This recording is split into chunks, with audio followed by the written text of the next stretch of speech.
जय सिया राम, जय बाबा की। लाइफ में हम कभी कभी जब मैं नहीं हर इंसान कभी बहुत ज़्यादा बीमार पड़ जाता है या उसकी लाइफ में बहुत ज़्यादा टेंशन दुख हो जाता है ना, और वो सब कुछ जब झेल जाता है और ठीक हो जाता है बीमारी से भी टेंशन से, फिर वो एक दिन कभी ना कभी इस कोने में बैठ के एकांत मन में ये ज़रूर सोचता है कि ये लाइफ उतनी टिपिकल है नहीं जितनी हमने बना रखी है। इस लाइफ को हम जैसे चाहें, जैसे ये पेड़, जैसे आप ये ज़मीन देख रहे हो खाली, इसमें बड़ी गंदगी थी, बड़े पेड़ नीचे तक झुके थे, हमने इसे छांट के साफ़ सुथरा करके नीट एंड क्लीन कर दिया। ऐसे हम अपनी लाइफ से दुखों को, बीमारियों को, लोगों को, गंदगी को छांट सकते हैं। ये हमारे हाथ में होता है। हाँ, ये हो सकता है कि कभी हम देर लग जाती है, कभी जल्दी, लेकिन ये हम कर सकते हैं, है ना। ये हम लाइफ में कर सकते हैं। तो इसीलिए कभी कभी मुझे ऐसा लगता है अंदर से कि कभी कभी इंसान कहता है कि अरे ये मत करो, वो मत करो। आप एक बात सोचना, आप अच्छा काम करोगे तो उसमें भी 4 लोग टांग तोड़ देंगे आपकी, कुछ बुरा करोगे उसमें 100 लोग टांग तोड़ देंगे। मतलब आपकी टांग तोड़ने के लिए पूरी दुनिया ही बैठी है। तो हम अगर दुनिया के हिसाब से ये सोचने लगे इसको इस काम में बुरा लगेगा, इस काम में, तो फिर हमारी अपनी लाइफ की तो कोई वजह ही नहीं बची है। हम कैसे जिए फिर।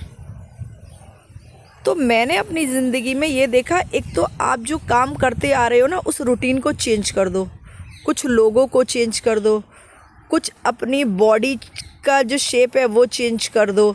बॉडी शेप मतलब आपका जो पहनने का नज़रिया है कि आप कैसे बाल रखते हो, उन बालों को चेंज करो। आप कैसे कपड़े पहनते हो उनको चेंज करने का मतलब है बॉडी शेप, वो चेंज कर दो थोड़ा सा।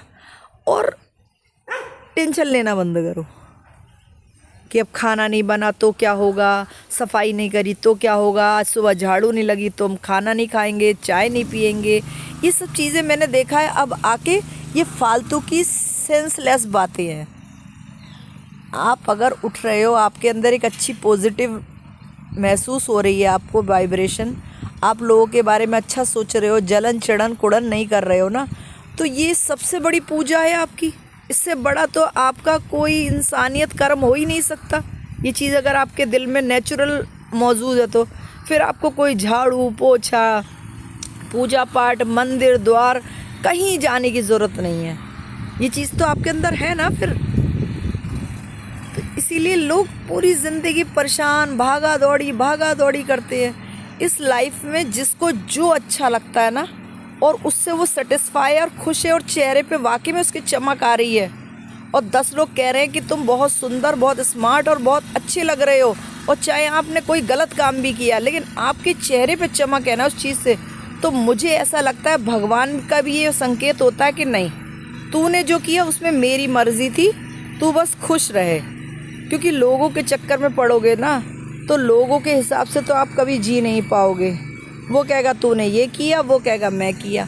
तो जो काम करते हो बस उसमें तुम्हें खुशी मिल रही है ना, और तुम खुश हो, तो ये तुम्हारी जीत का सबसे बड़ा कारण है पूरी ज़िंदगी जीने का। इससे बड़ा कारण जीत का आपका कोई नहीं हो सकता। आप खुश रहने चाहिए जिस काम को आपने किया है, चाहे वो अच्छा किया है गलत है, लेकिन आप अगर खुश हो तो समझ लो आपने पूरी दुनिया जीत ली, भगवान को जीत लिया। जय सिया राम, जय बाबा की।